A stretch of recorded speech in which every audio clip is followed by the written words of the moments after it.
महानुभाव, शास्त्रों में बहुत सुंदर बात लिखी है और वह यह लिखी है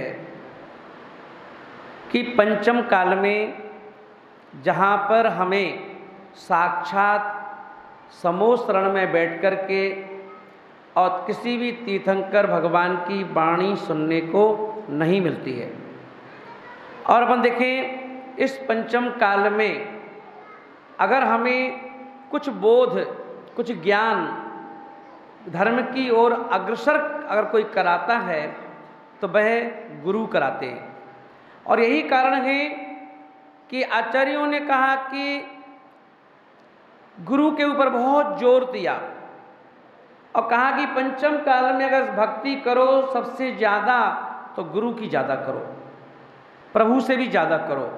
इसलिए कहा गुरु की महिमा बरणी न जाए, गुरु नाम जपो मन बचन काए।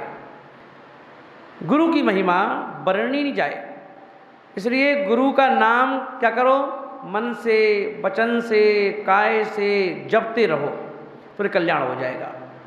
क्योंकि अपन देखें जब कभी मैं सोकर उठता हूँ तो इन पंक्तियों को जब मैंने एक बार घर में पढ़ा था, सुना था, तभी मैंने मन में क्या ठान लिया कि गुरु से बड़ा कोई है ही नहीं। तीन लोक नौ खंड में गुरु से बड़ा ना कोई, करता करे ना कर सके, गुरु करे तो होए।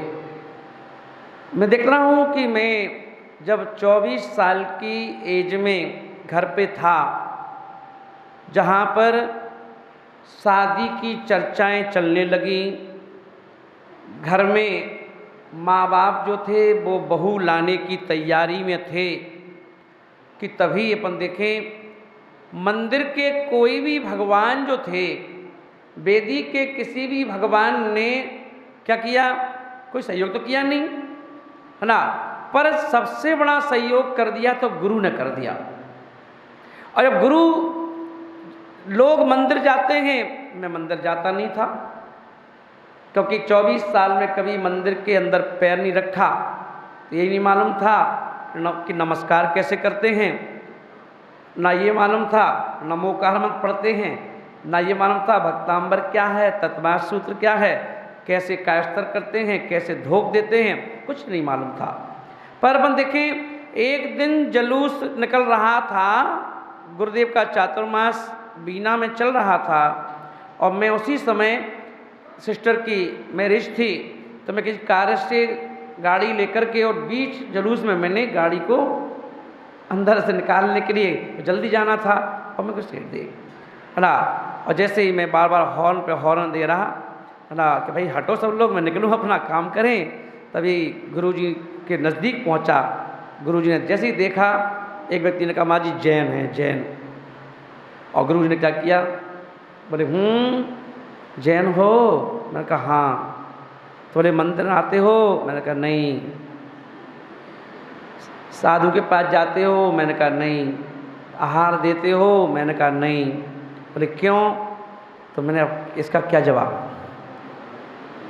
नहीं देते, मन नहीं होता, कभी मन नहीं किया है ना। तो बोले कि अब उस समय में कान में बाली पहने हुए था, हाथ में कड़ा, जो सरदार लोग पहनते हैं, कड़ा पहने हुए था। तो महाराज जी ने खड़े खड़े पूछ लिया ये कान में बाली क्यों पहने हो भाई? मैंने कहा फैशन है ना। बोले ये कड़ा क्यों पहने हो? अब मैंने कहा भाई संसार है, कहीं झगड़ा मगड़ा हो जाए तो कड़े का हथियार बना के मार पीटो तो क्या है। बोले ये पर तो जैनों के काम है ही नहीं।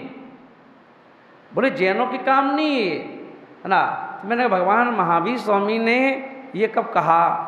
गुरुदेव से मैंने कहा कि महावीर स्वामी ने ऐसा कब कहा कि कायर की तरह जियो है ना। हिंसा करना दोष है ना, मगर अहिंसा का मतलब ये तो नहीं कि कुछ भी सहन करते जाओ, प्रतिकार ना करो है ना।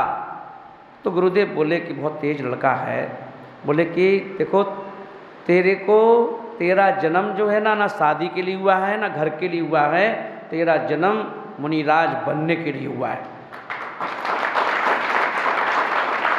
मैंने सोचा कि ये पटा रहे मेरे लिए कि महाराज बन जाऊं। मैंने कहा मुझे महाराज नहीं बनना है, ना मैं घर पे रह कर के देश की सेवा करना चाहता हूँ। बोले मुनि महाराज बन कर के जितनी सेवा तुम कर सकते हो ना, जो तुम्हारी प्लानिंग है, जो तुम चाहते हो ना, क्योंकि जो तुम्हारी प्लानिंग है उसमें महावीर भगवान की खुशबू आ रही है, और आप क्या करो है ना, इसलिए मुनिराज बन कर के अगर कोई अफसर बनोगे, कोई चीज़ बन जाओगे तो एक शहर में रहोगे, और महाराज बन जाओगे तो सारा देश तुम्हारा घर रहेगा, और सारे देश में जाकर के तुम लोगों के अंदर संस्कार भर सकते हो। मैंने कहा ठीक, मन में सोचूंगा, विचार करूंगा ना। बोले क्यों? बोले कि साधु जो होता है, साधु तो वो चीज़ है पंचम काल में अगर मुख से कुछ बोल दे वही मंत्र बन जाता है, मंत्र बन जाता है, और जहाँ बैठ जाए वो तीर्थ बन जाता है ना। इसलिए तुम्हारी जरूरत धर्म को है तो मनो ना। और महानुभाव तभी अचानक, जहाँ मैं उस समय 11वीं क्लास की पढ़ाई कर रहा था, और 11वीं की पढ़ाई कर रहा था, सुबह सुबह छत के ऊपर खड़े होकर के स्टडी कर रहा था, तभी आवाज़ आई कि जल गई जल गई जल गई। मैंने कौन जल गया भाई? मैंने छत से नीचे झांक के देखा तो एक परिवार था। एक परिवार में लोगों ने दहेज के लिए एक बहू को जिंदा जला दिया, और जिंदा जला दिया, खूब धुआं निकल रहा, जलने से कपड़े जल रहे, शरीर जल रहा। और ऊपर से मैंने क्या देखा कि जो सास है, नंद है, पति है, ससुर है, वो उसको जलाने के बावजूद भी उनको तसल्ली नहीं थी, लड़की सामने जल रही जिंदा, और फिर भी, और लड़की सोच रही कि मैं कैसे भी उस जहाँ पानी रखा हुआ है वहाँ तक मैं पहुँच जाऊँ, उस पानी को अपने शरीर पर डाल लूँ, आग बुझा लूँ। और 5 लोग उसको आग बुझाने से रोकने में लगे हुए थे ना। उसको कोई झाड़ू से उसको छेद रहा था कि वहाँ तक ना पहुँचे, कोई धक्का दे रहा था, कोई जो कपड़े धोने की जो क्या होती है उसको क्या बोलते हैं आप, पीटना, हाँ, उससे उसको धक्का दे रहे थे कि वो पानी तक पहुँच ना पाए, क्योंकि वो उनका लक्ष्य था कि अब तो इसको मरना ही पड़ेगा ना। और मैंने सब लोग बाहर, कम से कम बहुत भीड़, और भीड़ सबको देख रहे लोग, पर कोई आगे आके तैयार नहीं बचाने के लिए। मैं अपने आप को नहीं रोक पाया और उनके घर में कूद गया, और कूद करके मैंने क्या किया, उन 5 को धक्का दिया। जब तक लड़की को टाइम मिल गया, लड़की जाके सपन्ने के पास पहुँची, उसने पानी डाल करके आग बुझा ली। अब वो लड़की पड़ी है, मैंने देखा, अब वो लड़की मुझसे एक आशा रखते हुए, अब वहाँ तो देखा 5 लोग तो और भी खड़े थे, पर वो 5 तो जान के प्यासे थे। उन्होंने देखा कि एक लड़का जिसने हिम्मत करके और मुझे को बुझाने के लिए, बचाने के लिए कूद पड़ा दूसरे घर में, है ना।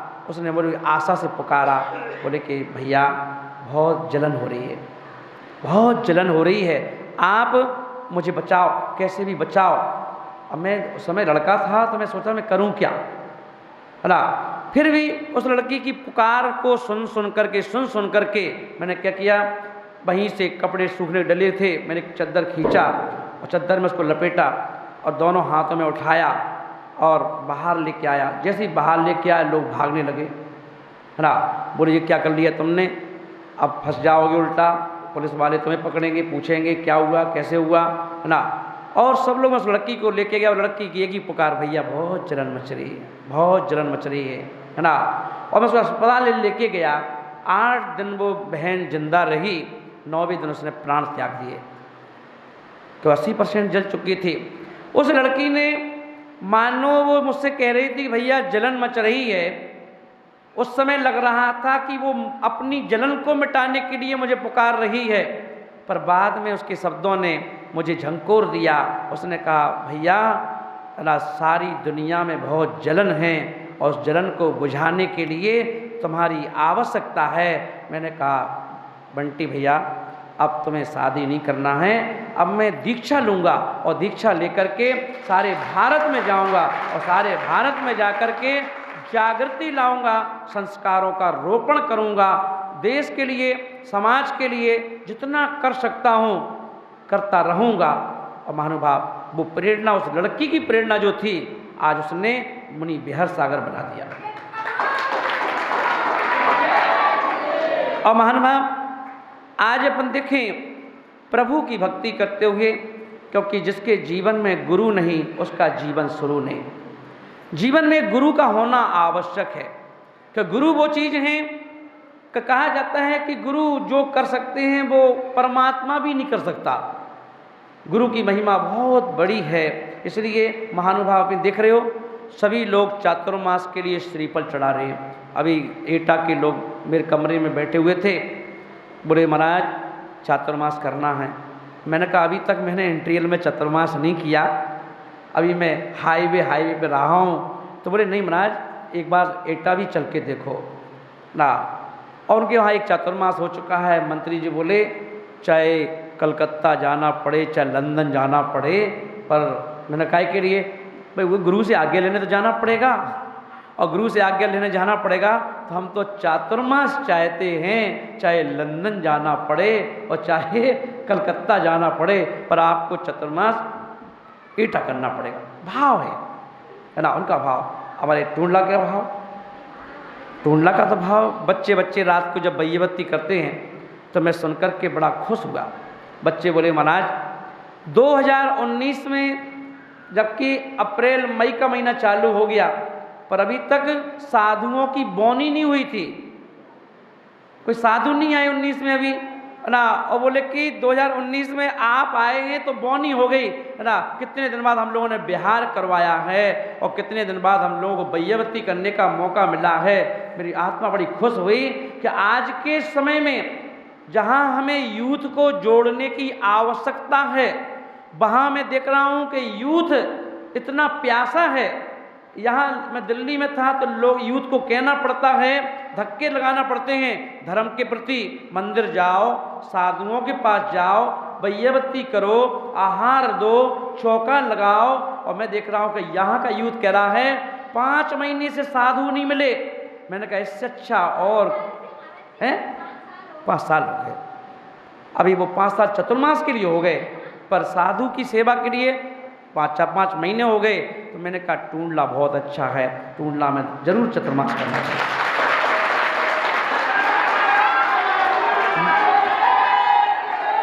बस अंतर इतना है कि जैसे कि अभी महाराज जी ने कहा, पंडित जी ने कहा कि भावना तो सबकी है ना, पर महाराज के हाथ में कुछ नहीं होता। भगवान का समोसरण और मुनि महाराज का विहार अपनी इच्छा से होते ही नहीं ना। श्रावक वो चुंबक हैं, ये कील है। गुरु क्या है? एक कील है। काहे की कील ना, लोहे की मत समझना। वो कील हैं जो हमारे कर्मों को कील देते हैं, हमारे कर्मों को कील देते हैं, हमारी बुरी भावनाओं को कील देते हैं, हमारी बुरी सोच, बुरे विचार, बुरे आचार को कील देते हैं। ऐसी कील को ये सारी चुंबक मिलकर के खींचती हैं।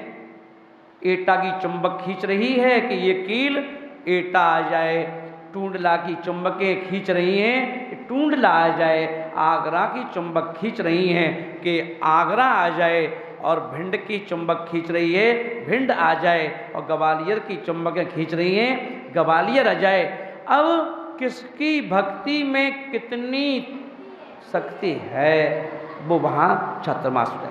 पर चातुर्मास कहीं भी हो या ना हो, पर मैं एटा जरूर जाऊंगा। और एटा जाऊंगा तो टूंडला तो बीच में पड़ेगा ही पड़ेगा ना। और टूंडला से ऐसा तो नहीं कि निकल जाऊंगा सीधे ना, बताओ। तो यहाँ पर कम से कम अगर चतुर्मास हुआ तो 4 महीने, और नहीं तो 1 महीना तो पक्का है। हाँ। तो महानुभाव, क्योंकि अभी अपन देखें महाराज का लक्ष्य क्या है, समाज को जागृत करने का है। अभी हम लोग जब दिल्ली में थे तो मोहन भागवत जो कि आरएसएस के सरसंचालक हैं, और मैं भी स्वयं सेवक हूँ, एक महाराज बनने के पहले आरएसएस से मैं भी जुड़ा हुआ था। और अभी अपन देखें कि आरएसएस ने अभी मेरठ की धरती पर एक बहुत बड़ा राष्ट्र उदय के नाम से एक प्रोग्राम किया। उसमें 4.5 लाख स्वयं सेवक इकट्ठे हुए और सभी आईडी प्रूफ से प्रवेश था, क्योंकि आरएसएस इस समय सत्ता में हैं, तो इसलिए उनकी पूरी जो कस्टडी, पुलिस की कस्टडी में प्रोग्राम हुआ और 4.5 लाख स्वयं सेवकों के बीच में उन्होंने प्रथम बार जैन मुनि को उस कार्यक्रम का मुख्य अतिथि बनाया। और उस जैन मुनि जिनको मुख्य अतिथि बनाया, वो मुनि महाराज मुझे बनने का सौभाग्य मिला।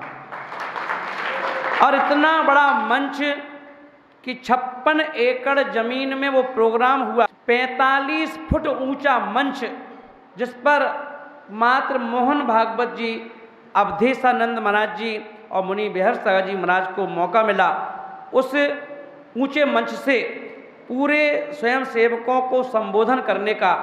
और उस समय जब उनसे मिला तो मोहन भागवत जी मेरे बगल में बैठे, आप पोस्ट देखना यूट्यूब पर डला हुआ है, तो मुझसे बोले आपका अखाड़ा कौन सा है? मैंने कहा हमारा अखाड़ा महावीर का अखाड़ा है। बोले आपका कोई आश्रम? मैंने कहा कोई आश्रम नहीं, कोई मठ, मेरा कोई मठ नहीं। हम लोग चलते फिरते दुकान है, जहाँ श्रावकों को हमारी ज़रूरत होती है हम वहीं पहुँच जाते हैं। बोले गाड़ी से चलते, कैसे चलते? मैंने कहा पैदल पैदल चल। बोले कहीं भी जाना पैदल पैदल? मैंने कहा हाँ। वो एक एक चर्या को सुनते गए और सॉफ्ट होते गए। उन्हें पहली बार बोले कि महाराजों के पास तो मैं कई महाराजों के पास गया हूँ, मगर किसी महाराज ने ऐसी चर्या नहीं बतलाई कि दिगंबर संत की चर्या क्या है। केस लॉन्च के बारे में जब सुना बड़े खुश हुए। वह पूरी उनके जो स्वयं सेवकों की जो मैनेजमेंट कमेटी थी, बोले महाराज जी आपका भोजन और मोहन भागवत का भोजन एक साथ करवाएंगे। मैंने कहा हो ही नहीं सकता। मैंने वो मेरे साथ नहीं कर सकते, मैं उनके साथ नहीं कर सकता। बोले क्यों? मैंने कहा उन्हें अगर मेरे साथ भोजन करना है तो कपड़े उतारना पड़ेंगे, वो उतारेंगे नहीं। और अगर हमें उनके साथ भोजन करना है तो मुझे कपड़े पहनना पड़ेंगे, मैं पहनूंगा नहीं। तो इसलिए उनका अलग होगा, मेरा अलग होगा। जब उनको सारी चर्या पता चली तो जब उन्होंने देखा कि महाराज ने भोजन करने से मना कर दिया, तो बोले ठीक है चाय एक साथ पिएंगे। मैंने कहा हम दिगंबर संत कोई चाय नहीं पीता, एक टाइम ही भोजन और पानी पीते हैं। और खुश हुए। तो बोले कट्टर नहीं है,